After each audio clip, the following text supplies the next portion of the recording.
Many of us spend our whole life in search of purpose, desperately seeking meaningful ways to make a difference in the world with the short amount of time we are given.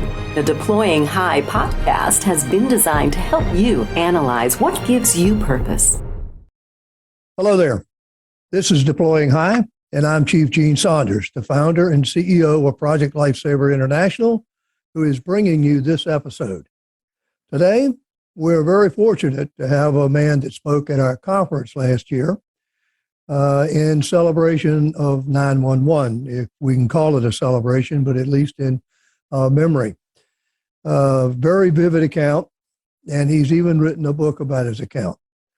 I'm privileged and honored to introduce Deputy Chief Retired from the New York City Fire Department, Mr. Rich Picciotto. Good morning, Rich. Good morning, Gene. How you doing? I am doing wonderful, wonderful. So you're now down in Florida with us, right? Snowbirding, yes. I'm down here, down in South Florida, enjoying every minute of it. So you were a deputy chief at the New York City Fire Department. I was a battalion. I retired as a deputy. I was a battalion chief on September 11th. How did you get into firefighting? I grew up in New York at Staten Island, which is the smallest borough, very blue collar, all cops, firemen, all blue collar people. And so that's what me and all my friends aspired to be: a policeman, a fireman, and I took all the tests, like all my friends took the test for every different agency. And the police department was one of the biggest agencies. And I passed the test. I got called to be a police officer first. So I did that for a couple of years. I was a police officer. And then a few years later, I got called to be a fireman. And I transferred over to the fire department, which I consider that the best move I ever made in my life, because I ended up getting assigned. I was living in Staten Island, but I got assigned all the way up to Harlem back in the war years. We call the 70s the war years, because the city was burning, and if you went to busy areas, you got a lot of work. And so I was fortunate enough to go to a busy area and got a lot of work and learned the job very fast. And I loved the job. I loved what I was doing. I loved the guys I was working with. I loved helping people, and we did that nonstop. Interesting. It's almost like Florida in some ways is a copy of New York City, because most of the people in Florida are either retired firefighters or retired cops. And a number of them are from up in New Jersey, New York area. Right. So, and how long did you spend with the fire department? Altogether with the police department and the fire department, I had 30 years. It was approximately 5 years with the police department and 25 years with the fire department. So on the day of 911, you were a battalion chief, right? Correct.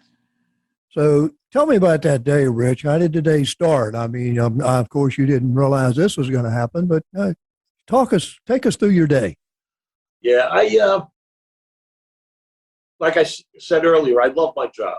And I lived upstate New York, which was a good hour and a half away from the city, from the firehouse. So I used to come in early to avoid the rush hour traffic.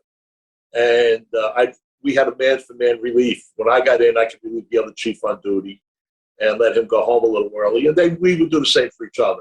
So I got in that day, my tour doesn't start till 9 o'clock in the morning, but I probably was in around 7:30 or so. Talked to the other chief, exchanged information of what's going on, like we always do. And then, like I always do at the beginning of the tour, went down to the kitchen, had a cup of coffee, and talked to the fireman about what's going on. And it was still before 9 o'clock before my tour officially started, but I relieved the other chief. He already left, and heard over the department radio that a plane flew into the North Tower of the World Trade Center. As soon as that happened, my mind was racing. I was thinking of a million things. My first thought was back to 1993, the World Trade Center bombing. And I was a newly promoted chief in 1993. And I was assigned to Lower Manhattan. And I was one of the first on the scenes for the World Trade Center bombing. My job in 93 was to evacuate the North Tower. that building's only been evacuated once, fully evacuated, and I was in charge of it. So here it is, September 11th, turn the TVs on, and we can see the North Tower in flames, people jumping.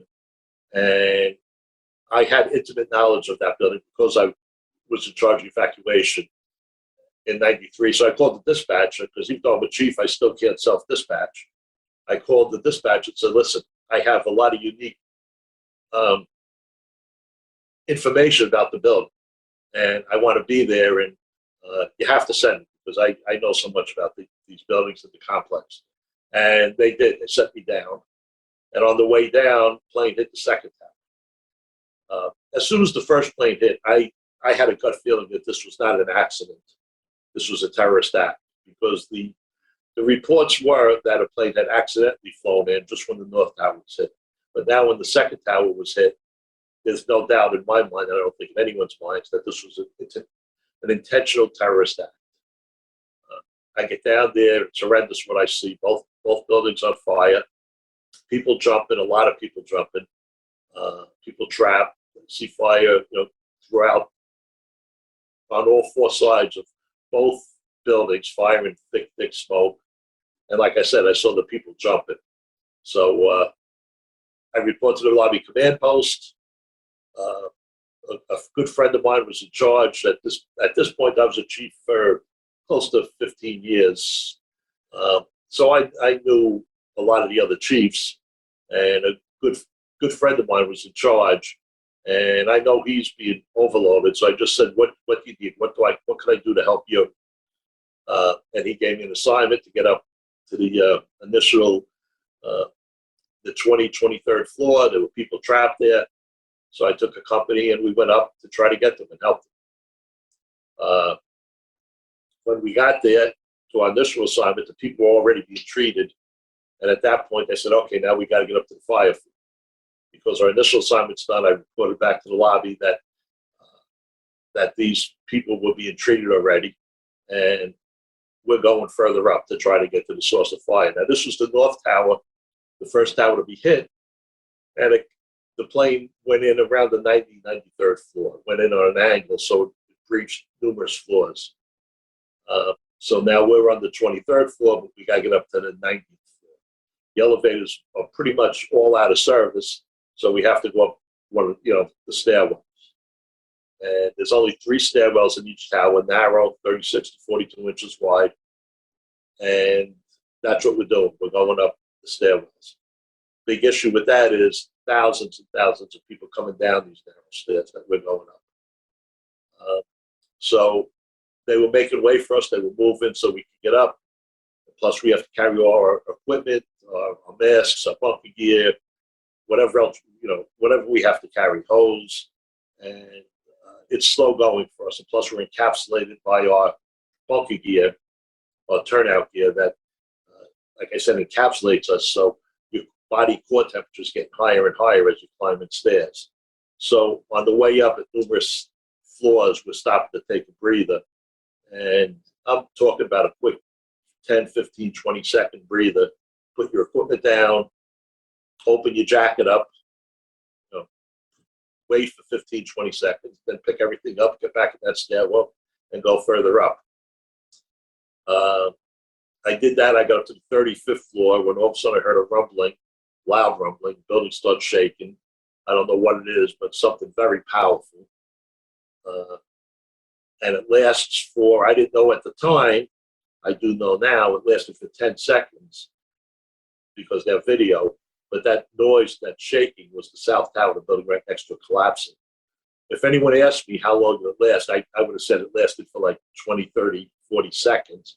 But on video, it only lasted 10 seconds. And then it went eerily silent. I didn't know what had happened, but I thought whatever had happened in my building, the North Tower. But what really happened was the South Tower just collapsed. After a few minutes trying to get information, our radios weren't very good, especially in high-rise buildings.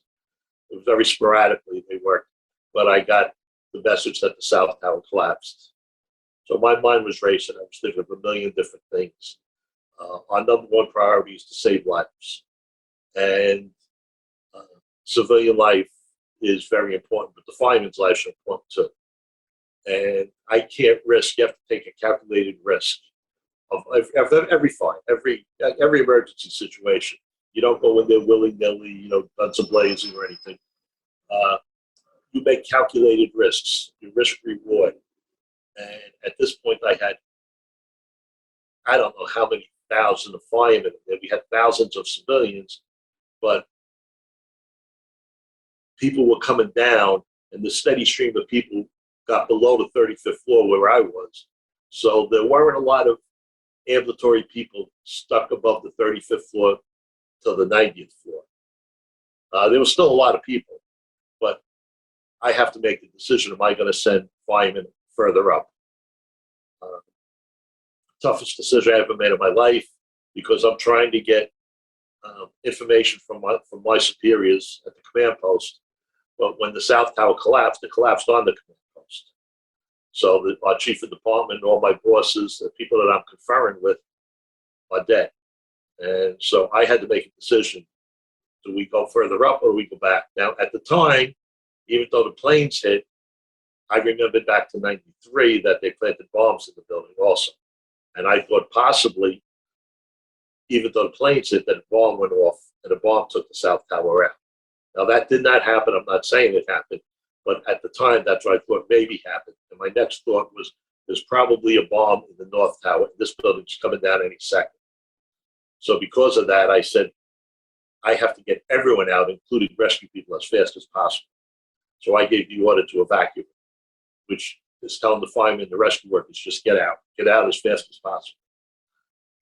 I gave the order on my handy-talkie, which I don't know how many people heard it, because we don't have very good communication in high-rise buildings with a lot of stairs and steel and metal in between.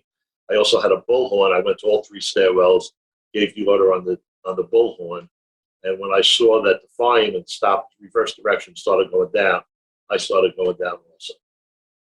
On the way down, I tried to do a sweep of every floor from the 35th down to I got out, and different things happened. I'm not going to go into them now. You can read them in the book, which I'm sure you did. Like I said, I could talk for hours. Oh, that's all right. I think people need to hear this. The more people that can hear it, the better. Yeah, I think so too. And yes, they need to read the book as well. Yes, well, thank you. So different things happened on the way down. Some people didn't want to leave, and just a lot of different little short stories happened on the way down. But we were going down, got down to approximately the 6th floor, and then I heard that noise again, that noise I heard on the 35th floor, that rumbling and shaking. But now it was accompanied by, it was a lot louder, first of all. And the first time they heard it 15 miles away, so something that's louder than that. And then the rumbling was a lot more violent. And the lights went out immediately, so it was black. And there was a wind. And what was happening was the North Tower, the tower I was in, was collapsing. It took the North Tower 8 seconds to come down. And as the building's coming down, it's floor by floor by floor is hitting. We call it a pancake collapse. It's pushing all that air down in the building, especially in the shaft, the stairwell, which is an unenclosed shaft. So that wind is picking us up and throwing us around like rag dolls. That noise and violent being thrown around lasted for 8 seconds. And again, I could talk for an hour about 8 seconds, because I thought it was the last 8 seconds of my life. And being tossed around, and what do you do? It's one of the things I do when I go around and tell people, what do you do in the last 8 seconds of your life? Well, people tell you that your life flashes in front of you, and that's kind of what happened. I thought about my family, my wife, and my kids, and then I prayed. But my prayer was, please, God, make it quick. I knew it was happening, and I just wanted it to be over, because I didn't want to suffer like anybody. I think no one wants to suffer. So that's what I was praying. Please, God, make it quick. 8 seconds later, I'm laying in, it's total blackness, total silence. Can't see a thing. I can't hear a thing. And I'm enveloped in all that dust. which was very light. It was like a talcum powder, but enveloped in it. And I literally thought I was dead. I said, this is what happens when you're dead. You don't see anything, you don't hear anything, but your thoughts continue. But then I broke out of the dust and realized that I was still alive. And then I realized that there were other people there with me. So I called out, and there were 13 people, 11 of them were the New York City firemen, and then one police officer, Port Authority police officer, and one civilian that the firemen were helping out. I told everyone, don't bunch up in a collapse situation. We're worried about a secondary collapse, and it's a very precarious situation. It's like a house of cards. You know, you touch one brick or one beam, and you upset that delicate balance, and everything can come tumbling down. So I told the firemen, turn on your lights, just observe your surroundings. Don't touch anything. And that's what we did for a long time.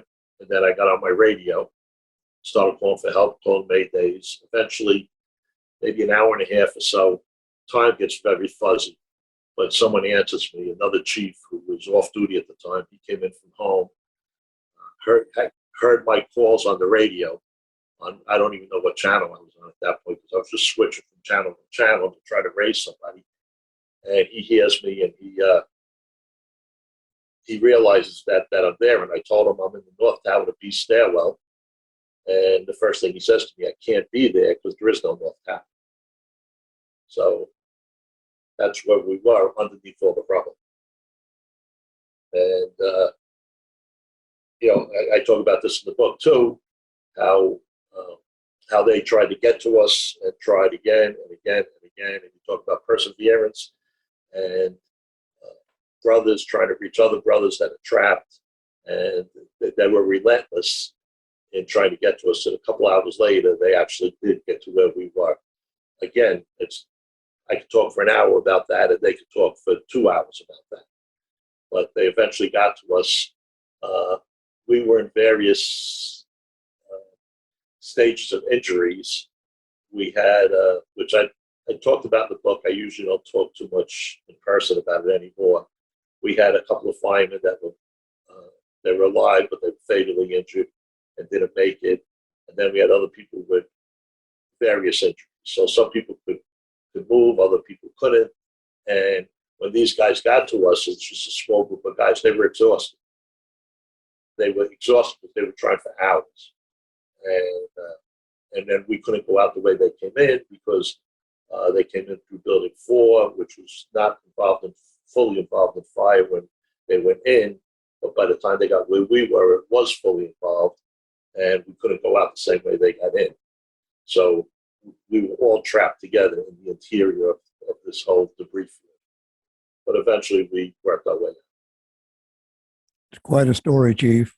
And we were fortunate, like I said earlier, that you were at our last conference. And we're thankful that you decided to become one of our ambassadors, and you'll be at the next conference. And I guess this is a little bit of a plug for you that would like to personally talk to the Chief. Please come, or please sign up for our next conference. It's in August. You can go to our website, and he will be there, and hopefully he'll bring some of his books, and you can get a signed copy. So sounds like God was with you in a lot of respects. You got out. You were able to go and consider. What prompted you to write the book? I had injuries when I got out, and they brought me to the hospital. They wanted to admit me. I wasn't going to be admitted because we had such a great loss, 343 firemen, and thousands of people, and there's no way I was going to spend the night in the hospital. So I went back to the firehouse, but my eyes were burnt and scratched, so I really couldn't see. I had bandages on both eyes. But I went back to the firehouse, and then in the weeks after that, my injuries prevented me from working, but I couldn't just hang around my house.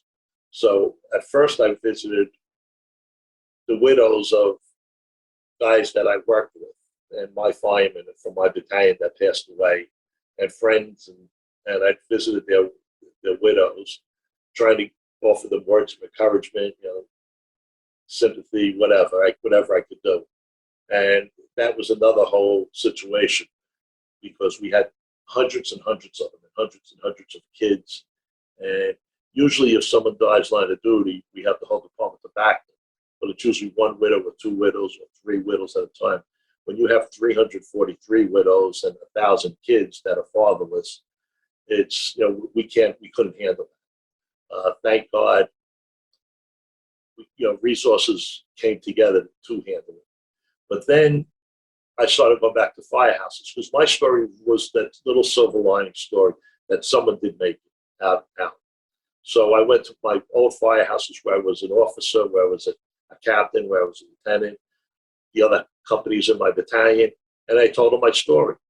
And after telling it, they would say, you got to come back and tell the other guys that are not here now, and come back again and come back again. And then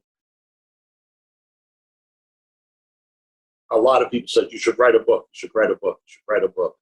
And after I heard it about 100 times, I decided maybe I'll write a book. So that's what I did. And initially, I was writing a book for firemen, not for the general public. I was writing for firemen. And then the publisher kind of insisted I get a co-writer who kind of, and I use the expression, dumbed it down. He says, you're writing it for firemen, but also you're writing it for the general public, so you have to explain things, what you're doing. So, like I said, I say dumbed it down, but I really just was changing it that the general public could understand what I was saying, not only firemen. And I wrote the book, and it became a New York Times bestseller, and it took a life of its own. And then I started doing some publicity with the book, and plus, I had 30 years in the department. I always thought I'd maybe retire at 30, or I would decide what I was going to do at 30. I wasn't going to make a decision before 30. I loved what I was doing, but now the circumstances were that I wrote the book. I'm doing some speaking engagements, and I had injuries that I really couldn't be back full duty. So I was pushed into retirement, and that's what I did. So you wrote the book.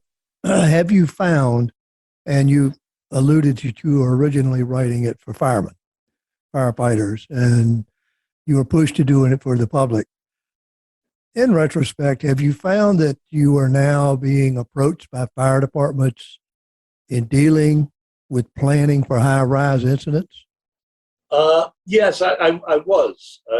With fire departments, with and not only fire departments, with some building construction people, and just some other people that had issues with fire prevention, with high-rise fires, and just huge fire prevention issues.